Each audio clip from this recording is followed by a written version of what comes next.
Good morning everyone, welcome to YouTube channel Gerson Misa Vlog. So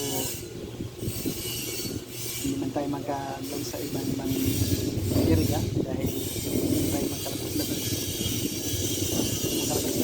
kasi yun nga, nagkatrabaho tayo. So usap muna tayo about sa impeachment ni Sara at makinig at manonood.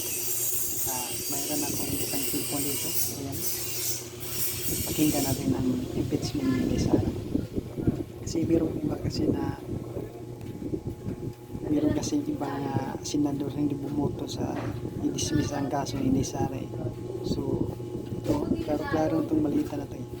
Basura na, di ba? Basura na tapos ayaw sa iba. Ito, pakinggan natin.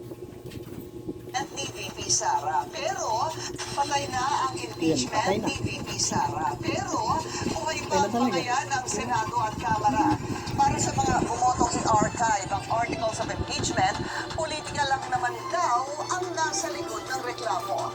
Pero sa ilang kongresista, tinakuhan lang ng mga senador ang kanilang mandato. Kasi ngayon Narito ang agenda report rating ni kasi Ana ngayon T. tayo hindi mula sa Sara Senado. malakas yung mga gustong tumakbo ng presidente sa Pinky, Bonching kung 2028. tawagin ni Senator Amy Marcos ang isang kongresistang nakinabang umano sa impeachment. Isa yan sa mga matitinding binitawang salita ng bumoto ng resounding yes kahapon sa pag-archive sa impeachment complaint laban kay Vice President Sara Duterte.